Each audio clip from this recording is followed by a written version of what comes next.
¿Qué tal? Muy buenas tardes, qué gusto que estén con nosotros de nueva cuenta, completamente en vivo aquí en la UNAM Responde, este programa de TV UNAM en donde todos los días y todas las semanas intentamos darles certidumbre a través de la información confiable de fuentes oficiales, pero también a través de la voz de todos nuestros especialistas y de la comunidad universitaria que, como lo hemos reiterado muchísimas veces, sigue trabajando en beneficio de la comunidad y de la sociedad en general. Ahora que estamos en este viernes 3 de julio, pues sabemos que algunas actividades se están reiniciando, no solo en nuestro país o no solo en nuestra ciudad, sino en distintas partes del mundo, pero también es importante estar conscientes de que pues no se ha controlado al virus del SARS-CoV-2 y mucho menos a la enfermedad de COVID-19, por lo que es importante estar atentos a lo que ocurre en los hospitales con este personal de salud que, como también lo hemos dicho, son el primer frente, el primer contacto con todos esos pacientes que están afectados por la enfermedad de COVID-19. Y bueno, sabemos que no siempre lo hacen en las mejores condiciones, por lo que nuestra universidad ha implementado distintas campañas para ayudarlos y hoy conversaremos con la maestra Rosa Amarilis Zárate, quien es la directora de la Escuela Nacional de Enfermería y Obstetricia de nuestra universidad, la ENEO, para platicar de una de estas campañas de donación para equipar a las enfermeras, pero también de algunas otras actividades que están realizando durante esta pandemia. Recuerden que además de todo esto tendremos cultura, humor, es viernes de buenas noticias, así que quédese con nosotros y haga junto con nosotros este programa. Están abiertas todas nuestras líneas de comunicación, nuestras redes sociales y el WhatsApp que ustedes ya conocen y que también aparecen en nuestra pantalla. Y bueno, comenzamos como todos los días con un resumen de lo que ocurre en nuestro país. Y bueno, hay cifras que no son muy positivas tampoco en términos económicos. Esto de acuerdo a la Comisión Económica para América Latina y el Caribe, la CEPAL, pues apenas dio a conocer que en México están en riesgo alrededor de 500,000 empresas, lo que significa pues un impacto serio no solamente a la economía, sino en temas sociales. Comencemos pues con la situación que se vive en México a raíz de la enfermedad de COVID-19 y la pandemia. Como saben, se fueron abriendo poco a poco los comercios, también los restaurantes. Entonces estamos viendo cómo responde. Obviamente, pues en los primeros días la gente también se va adecuando. Hasta ahora la mayor parte de los comercios están utilizando cubrebocas, caretas de los empleados que están atendiendo a las personas, y las personas, la gran mayoría que circula en el centro histórico tiene cubrebocas, y vamos a ir adecuando poco a poco. La carga acumulada, el incremento porcentual en las últimas 24 horas fue de 2.9%, que representan 6,741 casos. Se ha mantenido más o menos en esa media en las últimas semanas. Vamos a ver cómo continúa la tendencia ya prácticamente en el cierre de esta semana. También quisiéramos no tener una epidemia enorme de enfermedades crónicas. Obesidad y sobrepeso, 3/4 partes de la población mexicana. Diabetes, 14% de las personas mayores de 20 años. Hipertensión, 35% de las personas mayores de 20 años. Que reconozco que la cantidad de personas fallecidas por COVID podría ser mayor, concretamente aquí se habla de 3 veces más, de las que presentamos aquí cada noche. Eso yo mismo lo he dicho en innumerables ocasiones. Entonces, ante la caída posible en la recaudación, la depreciación del peso, la crisis económica, y sin apostar a endeudarnos, me planteo, vamos a reunir todos los recursos que están dispersos en fondos, en fideicomisos, para devolver ese dinero a Hacienda y así aminorar la pérdida de ingresos, poder salir adelante sin endeudarnos. Sabemos ya desde hace varios días que nuestro continente es el foco de esta pandemia y bueno, hay distintas situaciones. Por ejemplo, en Honduras el sistema hospitalario está colapsado, mientras que en Argentina la cuarentena se extendió hasta el próximo 17 de julio. Veamos qué sucede con este confinamiento en distintas partes del mundo. El mundo suma más de 10.8 millones de personas contagiadas de coronavirus y más de 521,000 muertes por COVID-19. Estados Unidos reportó 55,274 nuevos casos, el mayor aumento de infecciones en 24 horas en todo el mundo. Florida registró 10,109 casos en un solo día y se posiciona como la región más afectada en Estados Unidos. India informó un aumento récord de casos con 20,903 nuevas infecciones en 24 horas. Israel reporta 1,107 nuevos casos, su mayor aumento en un solo día. La suma en el país es de 27,542. Tokio registra 124 nuevos casos, en medio de la preocupación por los recientes picos que la capital japonesa ha presentado. México reporta 238,511 casos, 6,741 más que el día anterior, así como 29,189 defunciones, un incremento de 679 nuevas muertes en 24 horas. Perú sumó 185 muertes en las últimas 24 horas, con lo que supera los 10,000 fallecimientos. Inglaterra eliminará la cuarentena impuesta a los viajeros provenientes de 50 países considerados de bajo riesgo, excluyendo a Estados Unidos. En Kano, la ciudad más grande de Nigeria, se levanta el bloqueo de 3 meses impuesto para contener el brote de coronavirus.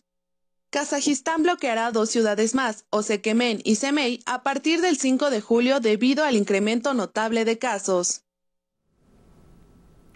¿Cómo sabemos si los síntomas que presentamos son a causa de la enfermedad de COVID-19, si son a causa de una alergia o de algún otro padecimiento?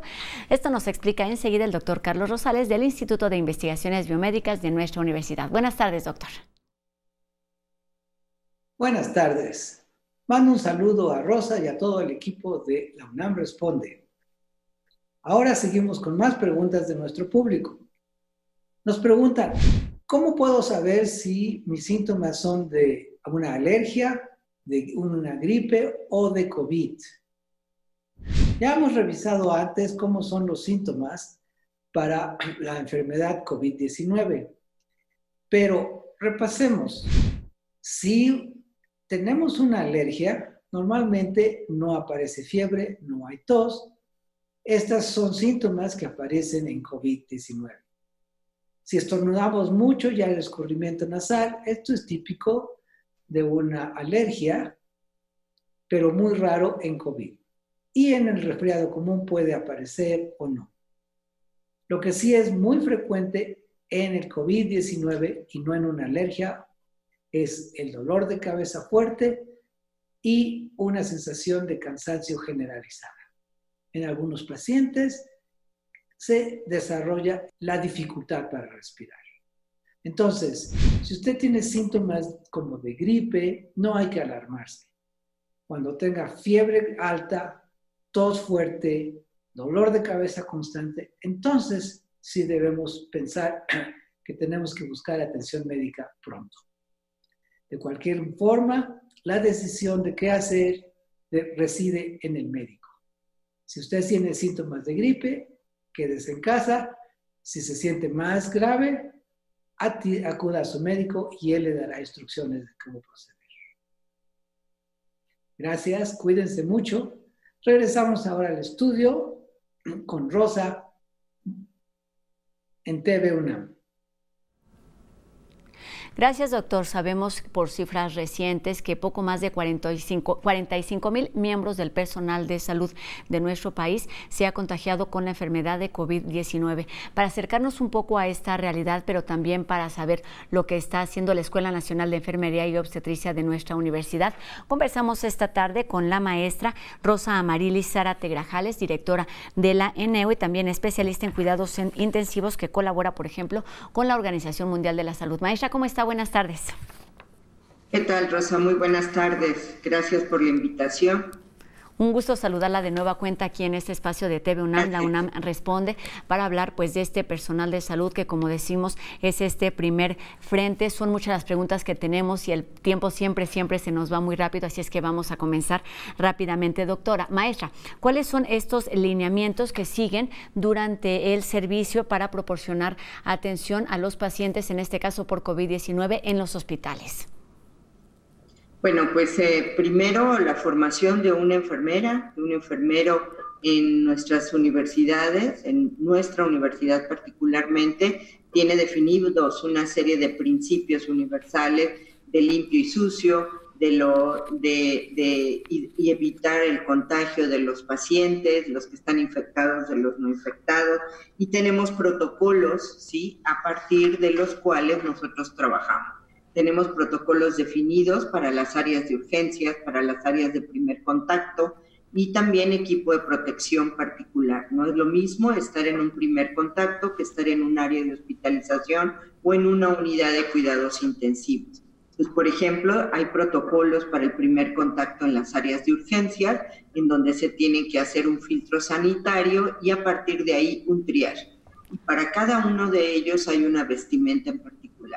Lo primero que tienes que hacer es visualizar a tu paciente, identificar si tiene signos y síntomas de alarma, si trae ojos llorosos, si camina fatigado, si tiene dificultad para respirar, si tiene tos, etcétera, etcétera. Y bueno, para ello hay como un ojo clínico ya que las enfermeras nos enseñan a tener, hacer una valoración, ¿no? Identifica signos y síntomas de alarma. Y si ves y haces una clasificación, clasificas a este grupo de pacientes que están teniendo signos y síntomas que ponen en peligro su vida a través de la valoración básica o bien con equipos o aparatos como la toma de presión arterial, la temperatura, la saturación de oxígeno con un oxímetro y entonces ya tú decides hacia dónde lo canalizas, ¿no? En qué nivel de atención o con el médico o a rayos X o tomas algunas decisiones en esta materia. Sobre todo a partir de eso. Y para cada uno de estos escenarios, el equipo de protección es diferente. No es lo mismo trabajar con posible población sospechosa que trabajar o estar atendiendo pacientes, cuidando pacientes en centros de hospitalización de pacientes ya sospechosos, fuertemente sospechosos COVID, o bien COVID o COVID grave en unidades de terapia intensiva. Exactamente, esto le quería preguntar, maestra, la interrumpo para saber qué de todas estas normas, de todos estos protocolos están cambiando, cómo se aplican y cómo se van adaptando ahora que estamos avanzando en las fases por la pandemia de COVID-19, donde el número de enfermos está en aumento, donde también hablaremos más adelante, el personal de salud puede ser más limitado por distintas causas. ¿Qué sucede con estas situaciones, digamos, emergentes que no son las cotidianas?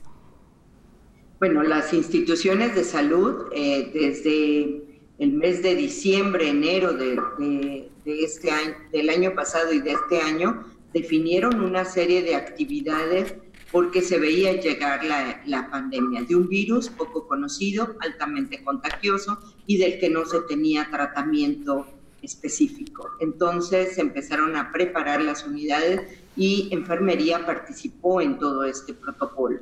Por ejemplo, se hizo reconversión de hospitales, se asignaron áreas para pacientes que antes no eran para pacientes graves y algunos hospitales reconvirtieron el número de camas que eran para otro tipo de hospitalización o de urgencia para ese fin. Y entonces empezó una serie de actividades, de protocolos definidos como el uso de cubrebocas, las guías de práctica clínica, los planes de cuidado para la atención de este grupo poblacional, desde el sospechoso o de la atención en el primer nivel, el primer contacto en una clínica, en una unidad sanitaria, en un sistema de salud de primer nivel, que son los de primer contacto, en los servicios de urgencias e inclusive en la atención en el hogar o bien en unidades de alta especialidad. Obviamente que dentro de esta reconversión también se vio la necesidad de trabajar por el número de personal que se requería. Si ustedes recuerdan, en una primera instancia, ¿sí? Se revisó o salió publicada una norma que cuando iniciamos con el primer contacto, el primer positivo a coronavirus, el primer caso, ¿sí? Se inició toda una estrategia diferente, se identificaron el número de enfermeras que se necesitaban y cuál fue la respuesta del sistema de salud, pues reconvertir también enfermeras. Necesitamos más enfermeras en estas áreas, menos enfermeras en estas, pero también muchas de las enfermeras y enfermeros con comorbilidad salieron de los espacios de trabajo, ¿no? Salieron para retirarse y esto más o menos fue entre el 30 y el 40%. Un porcentaje bastante alto. Sí, muy alto. ¿Cómo impacta esto en la vida cotidiana de los hospitales? En una situación, insisto, con una escasez enorme, Rosa. Una escasez enorme de por sí. Enfermería teníamos un déficit de enfermeras a nivel nacional y hay un déficit de enfermeras a nivel internacional. Más o menos tenemos la mitad tenemos 305,000 enfermeras. Necesitamos para hacer frente al volumen de población que tenemos aproximadamente el doble. Si a eso le quitas el número de enfermeras que se fueron a su casa por comorbilidades o enfermedades que no les permitían estar al frente de pacientes COVID, pues eso disminuyó. Se hizo un gran esfuerzo por el sistema de salud para contratar enfermeras, pero el problema no es abrir plazas, sino no hay suficientes enfermeras. Ese es el problema. Se pusieron en marcha muchas campañas para contratar, se han contratado cerca de 50,000 trabajadores sanitarios, de esos aproximadamente el 40% son enfermeras, y incluso se contrataron pasantes que estaban ya terminando su servicio social para incorporarse a las filas de los trabajadores sanitarios y en algunos lugares con mayor escasez incluso estuvieron reclutando a jóvenes que llevaban aproximadamente la mitad de la carrera. Muy bien, esto con el objetivo de obviamente fortalecer este llamado primer frente, pero también me parece que hay otro tema importante que debemos tratar, maestra, y es el de, bueno, todas estas personas que están en contacto directo con pacientes con el virus, ¿qué tipo de protección tienen además de la vestimenta y el equipo que ya nos mencionaba? ¿Se realizan algún tipo de pruebas? ¿Con qué periodicidad para saber y para confirmar que están sanos? ¿Cómo está funcionando esta parte de la protección a los enfermeros? Sí, para darnos una idea del total de los contagiados y en el sistema, que han reportado el sistema de salud, aproximadamente el 20% de ellos son trabajadores de salud. Es decir, estamos hablando de cerca de 40,000 personas de los trabajadores sanitarios que se han contagiado con el virus. De esos, aproximadamente el 30% son enfermeros, ¿sí? Y los demás son médicos, trabajadores sociales o técnicos sanitarios. ¿Qué hacemos? Bueno, pues tenemos una serie de protocolos de protección personal. Hay áreas donde solamente se requiere un cubreboca de triple capa resistente, gorro, bata, guantes de nitrilo o guantes de látex, dependiendo del sitio donde estés, batas desechables, cubrebotas, cubrezapatos, y en algunos otros lugares, como en áreas de aerosol, que están los pacientes más graves, ahí sí se requiere gogles o careta, cubreboca N95 y toda una vestimenta particular que evite que se moje la ropa, ¿sí? que sea impermeable a mojarse para no estarlo cambiando muchas veces. Este equipo, cada que una enfermera sale del lugar donde está para descansar, necesita hacer cambio. Entonces, por eso se requieren un mayor número de equipos. Y en cuanto a las pruebas, maestra, ya para terminar este bloque. ¿Se realizan periódicamente? Sí, las pruebas. Normalmente el personal sanitario, aunque no es obligado, sí hay programas de salud en los trabajadores. Por ejemplo, está la Clínica de Detección y Diagnóstico Automatizado para Trabajadores del Estado, del ISSSTE, en donde anualmente se hace un programa para los trabajadores. Hay campañas de vacunación para evitar el contagio con hepatitis, con influenza y demás. Y también hay programas de detección oportuna de cáncer, pero creo que esto debe de ser intensificado para mantenerlo.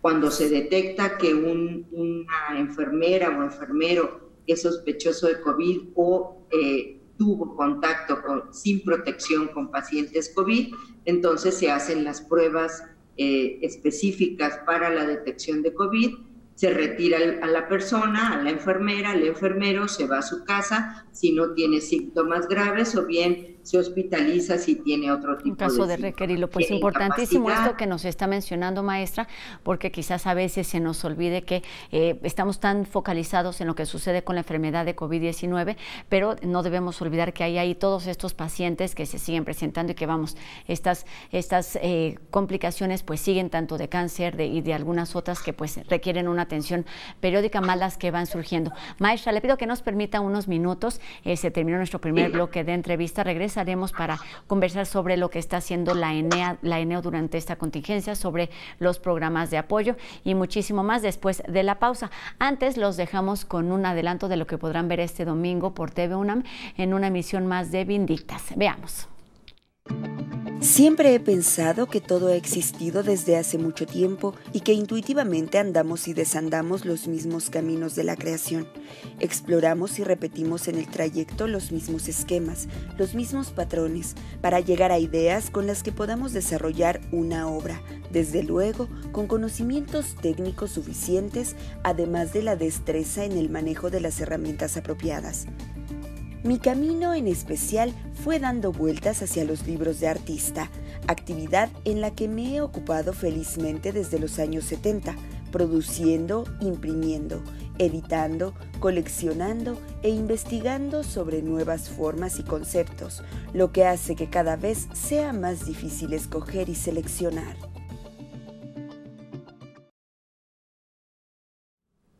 Ya estamos de regreso en la UNAM Responde y les presentamos enseguida el mensaje que el día de ayer emitió el doctor Enrique Graue a la comunidad universitaria a 100 días de que se detuvieron las actividades presenciales en nuestra universidad.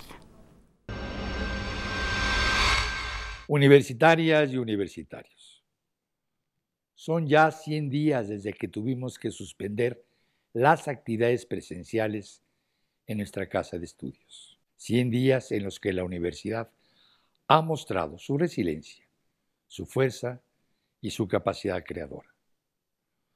Han sido innumerables las acciones que hemos emprendido para ayudar a superar la crisis actual.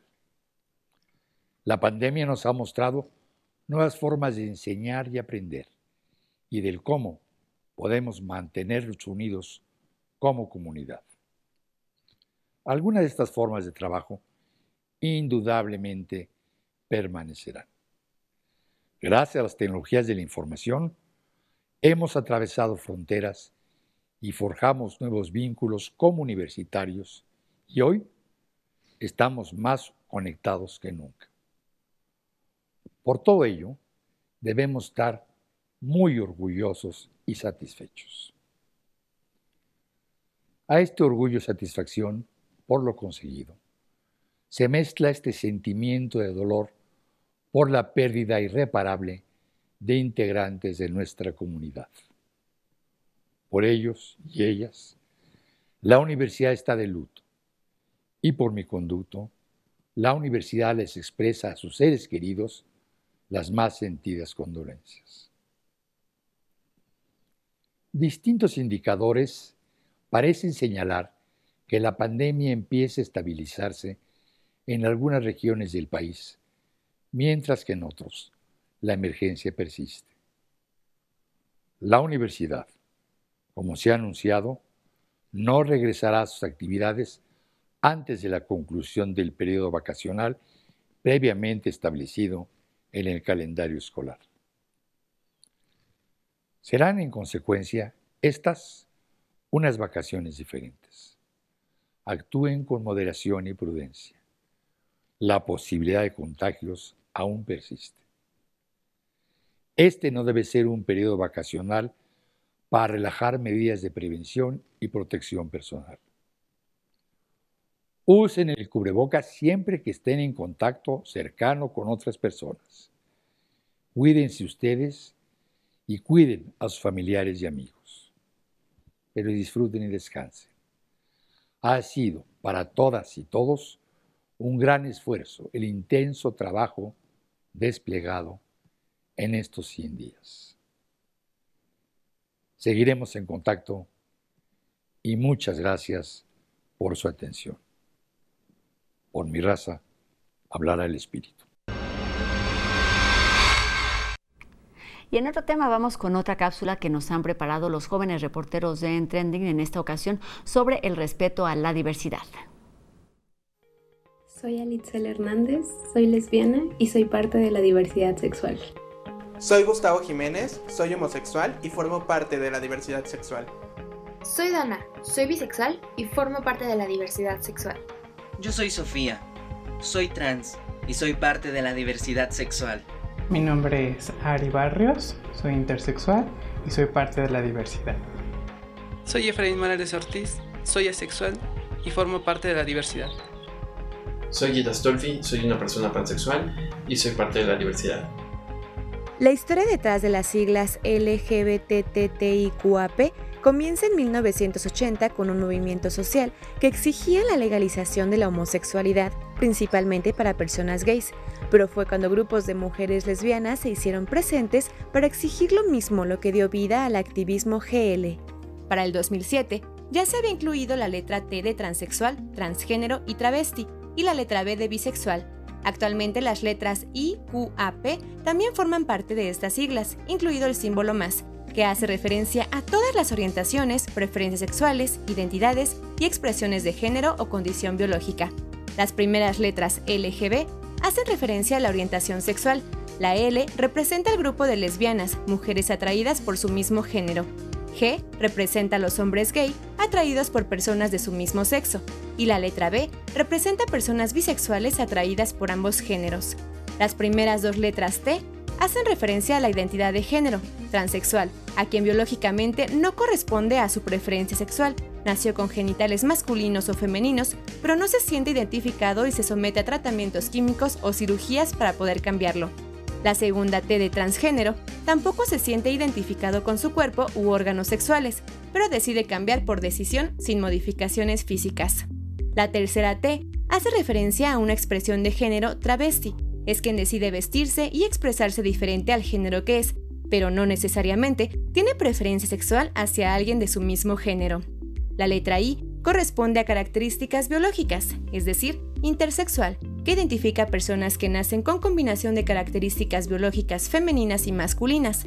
La Q representa a personas queer, que no se identifican con el género que tienen, pero tampoco con el género contrario, rechazan las etiquetas y el tipo de orientación. Ellos transitan entre la identidad, la expresión y la orientación sexual. La letra A es una persona asexual, quien no siente atracción sexual por ningún género, ya sea masculino o femenino. Finalmente, otra letra que ha sido incluida en la comunidad es la P de pansexual. Esto incluye a personas que se sienten atraídas por cualquier género, no siendo este una prioridad. Es una atracción estética, amorosa o sexual. O sea, creo que es más fácil si desde tu familia te apoya hasta tus amigos, y así es como puedes ser más libre, ¿sabes? Pues no necesitas más que apoyo, porque con el apoyo te lo juro que tu vida es totalmente más sana y más fácil. Hay mucho que hacer y disfrutar en el programa de Cultura UNAM en Casa. Enseguida Anel nos platica lo que podemos hacer, por ejemplo, con el Museo Universitario del Chopo y con Filmoteca UNAM. Hola, yo soy Anel Pérez y esto es Cultura UNAM en Casa. el Museo Universitario del Chopo nos tiene muchas invitaciones. Por una parte, tiene nuevas entradas a Escena Viva, Intervenciones al Espacio Doméstico. Ya lo sabes, son invitados creadores a realizar enfrente de la cámara in situ en sus espacios íntimos y cómo han tenido que intervenir su forma singular cotidiana durante el aislamiento. El martes 7 de julio a las 8 de la noche presentamos Fragmentos de lo Cotidiano de la Liga Teatro Elástico, y el jueves 9 de julio, también a las 8 de la noche, Fragmentades de Misha Arias de La Cantoya. Plataformas Facebook Live y YouTube en el Museo del Chopo, así que no se lo pierda. Por otra parte, el viernes 10 de julio a las 8 de la noche podremos ver la mesa de diálogo en el marco de la exposición que presentó el Chopo el año pasado, La Noche Interminable, los 90s y la cultura rave en México. Una mesa fantástica con DJs y mucha gente interesante, así que no se lo pierda. Por otra parte, de julio a noviembre vamos a tener una experiencia muy interesante con el Chopo que se llama Alrededor del Museo, una iniciativa de este museo para fortalecer la estructura social y económica con las colonias adyacentes al Museo de Santa María la Ribera y promover la economía barrial y local afectada por la contingencia. Todos los lunes, miércoles y viernes a las 10 de la mañana se va a difundir a través de sus redes sociales los perfiles de oferta y apoyo en los pequeños y medianos comercios afectados. Los interesados pueden mandar su información al correo desarrollo.chopo@unam.mx y nosotros desde luego verlo y apoyarlo. Participan restaurantes, cafeterías, lavanderías, tiendas, tlapalerías, mercados, librerías, entre otros espacios. ¿Y qué creen? Ya tenemos el resultado de los ganadores del concurso infantil Mi Experiencia desde el Confinamiento. Este fue un concurso de dibujo y pintura para niños de 5 a 12 años. Felicidades a todos ellos y pasemos a las redes sociales del museo para poder ver a los ganadores, o algunos de ellos están realmente preciosos. Y una muy buena noticia, la Filmoteca de la UNAM cumple 60 años y como homenaje nos pide dejar un testimonio de un videíto grabado comentando por qué ha sido tan importante para nosotros esta filmoteca que se ha dedicado tanto tiempo a difundir la cultura del cine y desde luego a preservar sus acervos filmográficos, a rescate filmográfico y todas estas labores tan interesantes que realiza la Filmoteca. Felicidades a todo el equipo de ese gran grupo que es la Filmoteca de la UNAM. Y TV UNAM aquí va a tener un fin de semana con todo.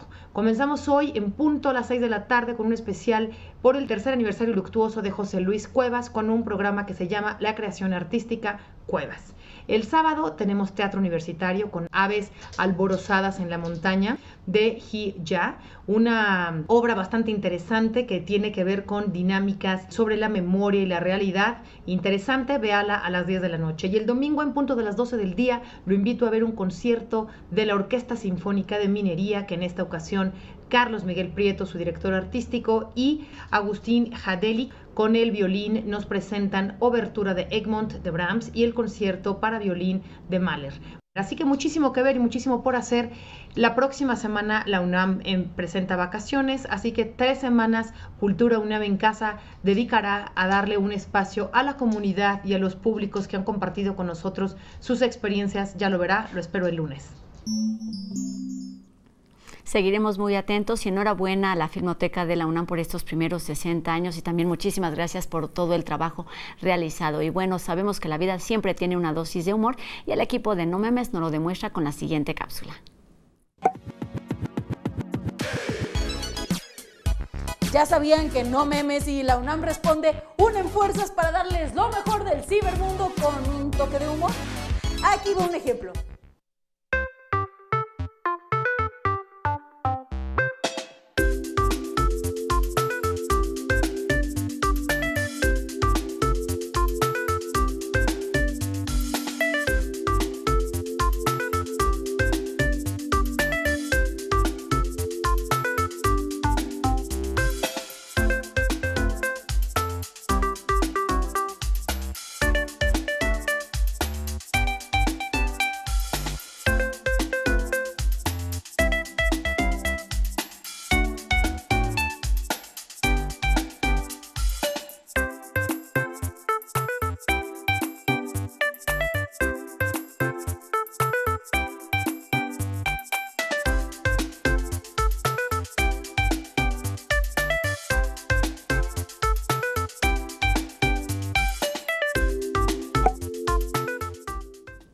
Es momento de hacer una pausa. Antes los dejamos con otra posibilidad de ayudar. Se trata de una nueva iniciativa de Fundación UNAM para donar una tableta para alumnos de bajos recursos, ahora que la educación es a distancia, y bueno, es para ayudar a estos alumnos de alto rendimiento de nuestra universidad.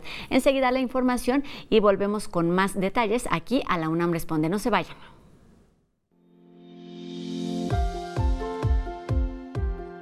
Ellos nos necesitan. Alumnos de la UNAM de alto rendimiento académico y bajos recursos económicos, quienes día a día buscan alcanzar sus metas. Puedes apoyar a través de los datos que aparecen en pantalla,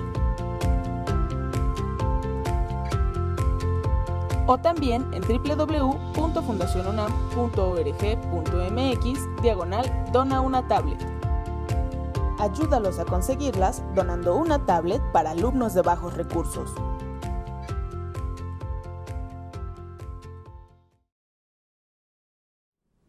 Y comenzamos este último bloque de La UNAM Responde con algunos tips para preservar nuestro bienestar y el de nuestra familia. Veamos la siguiente cápsula. Ya que está comprobado que la mayoría de los accidentes ocurren en el hogar y es mejor estar preparados para no perder tiempo valioso al momento de ser testigos o protagonistas de una situación de emergencia que pudo ser evitada. Como mencionamos anteriormente, la costumbre de encontrarnos en casa no nos permite observar con detenimiento los elementos de riesgo potencial que debemos identificar para controlarlos y hacer las adecuaciones necesarias para eliminarlos. Dentro de estos elementos cotidianos que podemos identificar, se encuentran cosas tan simples como los químicos que utilizamos para la limpieza diaria: detergentes, blanqueadores, limpiadores, aerosoles, suavizantes, ácidos, limpiadores de estufas, de baños. Ahora que tiene tiempo, le sugerimos leer con detenimiento las etiquetas de todo lo que puede ser un elemento de riesgo potencial para que identifique el tipo de riesgo y almacene de manera correcta y, sobre todo, lo aleje del alcance de menores. Por nada, guarde químicos dentro de botellas o contenedores en donde anteriormente venía algún tipo de alimento o bebida. Sabemos que esto lo he escuchado en repetidas ocasiones, pero por desgracia este tipo de accidentes siguen ocurriendo. Realice la misma acción con medicamentos. Revise fechas de caducidad y elimine los ya caducados en los contenedores especiales para eso que podrá encontrar en varias farmacias. A diferencia del botiquín de primeros auxilios, les sugerimos que este lo mantenga bajo llave y por nada deje medicamentos de uso cotidiano en su mesa de noche, cocina o refrigerador en puntos donde un niño pequeño pueda confundirse o por mera curiosidad experimentar con su contenido. Si tiene niños más grandes, explíqueles para qué son y dígales lo delicado que pueden ser si los ingieren, aspiran o inclusive si los tocan. Y lo mismo con los químicos. Dentro de los cambios que sugerimos que realice ahora que pase el tiempo en casa, revise si tiene a la mano cerillos o encendedores que deberá alejar también de los menores y por favor, jamás encienda una vela, veladora o fuente de fuego que no esté al alcance de sus ojos. Y si por alguna razón debe separarse de ella, es mejor apagarla y después volver a encenderla. 5 minutos bastan para que pueda provocarse un incendio. No cocine en las hornillas de enfrente de la estufa y menos hierva agua. También cuide la temperatura de la regadera o bañera y si tiene que alejarse por algo, es mejor llevarse a los niños con usted, pero jamás los deje solos, ya que un gran número de quemaduras en menores suceden a la hora del baño.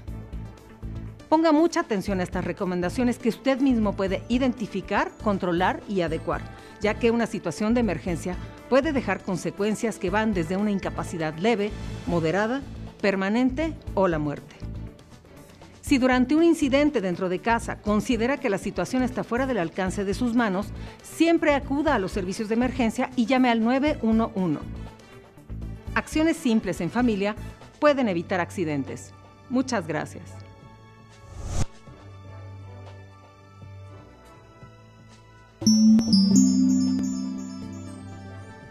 Seguimos hablando sobre la situación de las y los enfermeros en nuestro país y para ello retomamos nuestra conversación con la maestra Rosa Marilis Zárate, quien es la directora de la ENEO de nuestra universidad. Maestra, pues muchas dudas surgen, pero un tema que ha estado muy presente en la ciudadanía y bueno, en los medios de comunicación es la falta de insumos, que es una medida indispensable para la protección de este personal de salud. ¿Qué se está haciendo desde la ENEO para contribuir en este tema, maestra? Bueno, desde el ENEO y desde nuestra universidad, creo que esta escasez, yo no sé si puedan poner en la pantalla lo que les mandamos de material para la campaña, por favor, pero creo que de la campaña.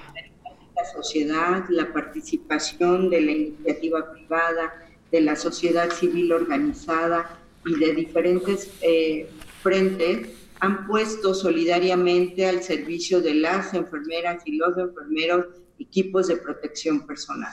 Sin embargo, se requería una acción contundente desde nuestra propia universidad y hay dos programas específicamente que lo están haciendo. Uno, que es el programa que trabajó el señor rector junto con el Senado de la República de equipos de protección personal para enfermeras y enfermeros que se encuentran en los centros COVID y que se trabajó a través de donativos que el Senado de la República otorgó y que la universidad está trabajando para la compra de estos insumos, algunos, y para otros esos recursos se ocuparon también para la creación de nuevos insumos de protección, por ejemplo, mascarillas N95 que se están creando desde la universidad con el gobierno de la Ciudad de México y con la Facultad de Ingeniería y Medicina y la iniciativa privada. Esas son algunas de las estrategias para los equipos de protección. Y la otra fue apoyar a los pasantes en servicio social, así como el programa de residentes, que ese ha estado en muchos momentos en este programa y que me dirigiré solamente al de enfermería. Por ejemplo, se sacó la campaña de Dona un Kit para un pasante de enfermería y para una enfermera de la UNAM, ya que también las profesoras y profesores de enfermería, tanto del ENEO como de FES Zaragoza y de FES Iztacala, van a los escenarios clínicos, son tutores clínicos durante las prácticas y particularmente los pasantes que iniciarán su servicio social el 1 de agosto requieren de equipo de protección personal. Este equipo estará dirigido a ellos, a los universitarios, y son gorros, gogles, caretas, guantes, bata, cubreboca de triple capa, cubrebotas, guantes de nitrilo, en fin, todo este equipo que va a ayudar a protegerlos ante comunidades sospechosas o bien para la atención de menor riesgo. No van en el entendido que estos jóvenes pasantes no estarán en centros de atención a pacientes graves, ¿no? Y no estarán en zonas de menos riesgo, pero aún así podemos estar ante esta contingencia y ante esta transmisión comunitaria, necesitan estar protegidos. Y todos los detalles para estas campañas de donación los podemos consultar en la página eneo.unam.mx, porque bueno, efectivamente es solamente una de las tantas campañas que ha implementado nuestra universidad, algunas de ellas en colaboración con Fundación UNAM y algunas otras pues con distintas facultades e institutos de nuestra universidad. Maestra, es importante decir que todos estos pasantes, estudiantes de la ENEO tendrán una actividad importante ahora que se reinicien las actividades presenciales en nuestra universidad. Platíquenos en qué consiste. No te entendí la pregunta, disculpa. Que nos platique en qué consiste la participación que van a tener los estudiantes de la ENEO ahora que se reabran las actividades presenciales en nuestra universidad. Dentro de este programa de servicio social, también los estudiantes de la escuela, los pasantes de enfermería, se están capacitando para estar atendiendo filtros sanitarios y triage en las facultades y escuelas de nuestra universidad, como la propia ENEO, la coordinación de posgrado en Ciudad Universitaria, la Facultad de Estudios Superiores Zaragoza, Iztacala. También van a estar nuestros estudiantes en la Facultad de Psicología, de Derecho, la Facultad de Música, la Facultad de Artes y Diseño, atendiendo a estos filtros sanitarios. Y por el otro lado, los especialistas en salud mental del posgrado en enfermería estarán a través del call center atendiendo a sufrimiento psíquico, a estrés y demás a través de un sistema. Desde nuestra página pueden consultarlo. No veo que hayan puesto lo que enviamos a TV. Tuvimos una dificultad, maestra, para transmitirlo, pero lo que sí estamos poniendo es la página para que todas las personas estén en contacto con toda la información que está presentando y que está trabajando la ENEO.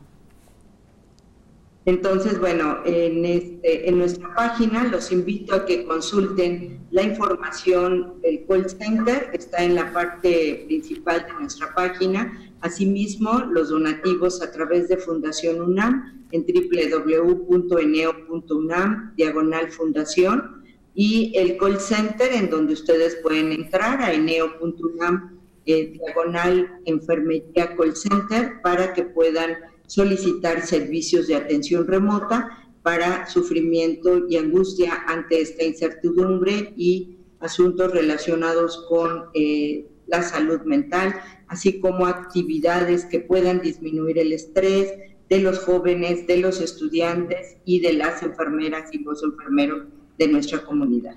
Maestro, aunque la ENEO ha estado muy presente, digamos, en este campo activo a raíz de esta pandemia, pues es una situación que viene a modificar muchísimo la forma en la que percibimos la atención a la salud. ¿Cuáles son los aprendizajes, los retos que deja esta pandemia que prácticamente se puede identificar como un curso intensivo para todos estos profesionistas?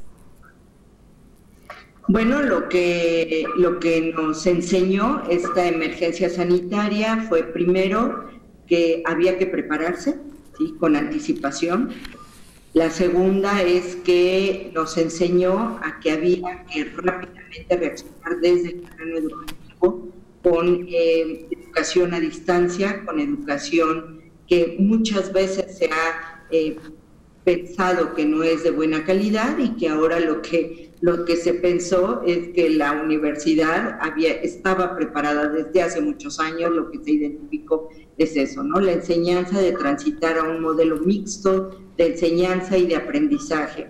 También nos enseñó que la escasez de enfermeras que tanto hemos dicho y de profesionales de la salud era una realidad y que hoy más que nunca ante una emergencia sanitaria con tantas personas a las que hay que atender, el número y tipo de profesionales no se había planificado lo suficiente, ¿no?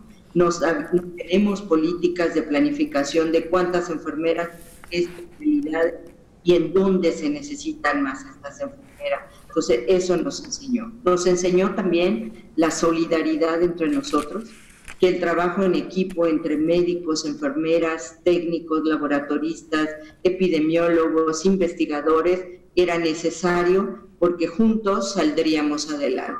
Nos enseñó también que la sociedad, si en un principio tenía miedo y agredía a las enfermeras y enfermeros porque pensaban que podían transmitir el virus, de manera solidaria, la enfermería dio muestras de su sensibilidad y su profesionalismo y con conocimiento la población disminuyó y evitó a lo máximo estas agresiones, ¿no? Sí, por supuesto. Y también nos enseñó que la sociedad civil organizada y la población reconoce ahora más y hace más visible el trabajo de un profesional y esperemos que esto continúe, ¿no? La visibilidad de este trabajo en todos lados.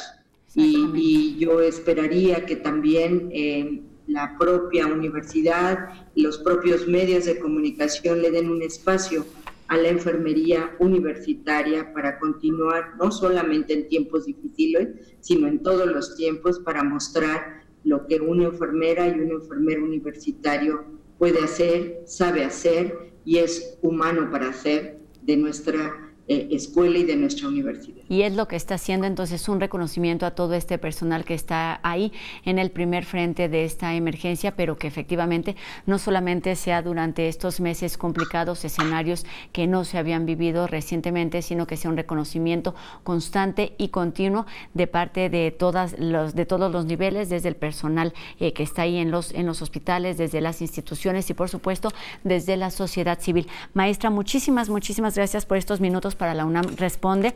Rosa Marily Zárate, directora de la Escuela Nacional de Enfermería y Obstetricia de la Universidad.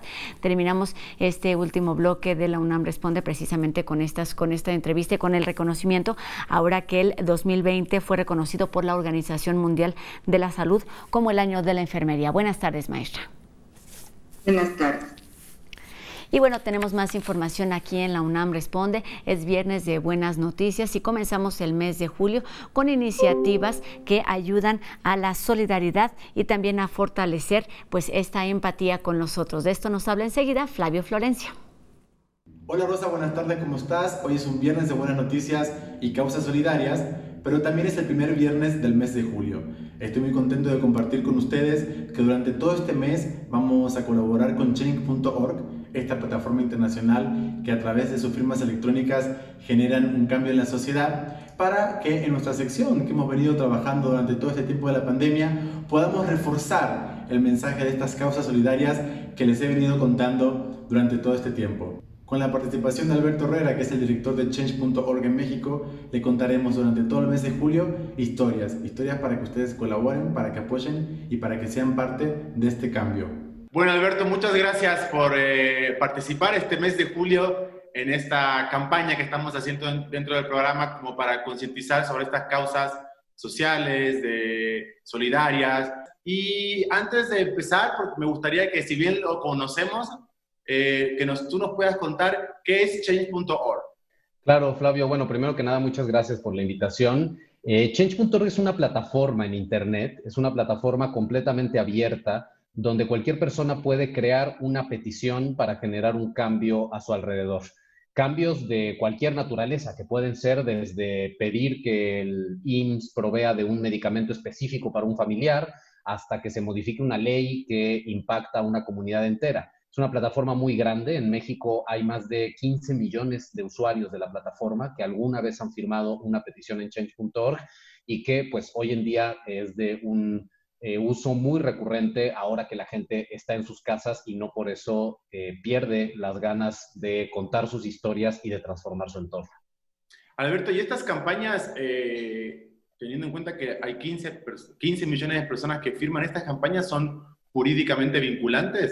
No es esa la forma en la que funciona Change. Change a lo que apela es a generar un fenómeno de comunicación en Internet que haga que aquellas personas que llamamos tomadores de decisiones, es decir, las personas que están a cargo de instituciones públicas, de empresas, etcétera, se vean obligadas, se vean forzadas, se vean interpeladas por la población para atender las cosas que la población quiere. Y eso no pasa únicamente por un tema de vinculatoriedad u obligatoriedad legal, pasa por un tema de presión ciudadana y de el uso de la comunicación digital para que estos tomadores de decisiones pues se decidan a atender estas causas, que hay que decirlo, son causas de la gente. Nosotros no creamos las peticiones, es la gente la que las crea de acuerdo con las cosas que le preocupa y que quiere transformar en su entorno.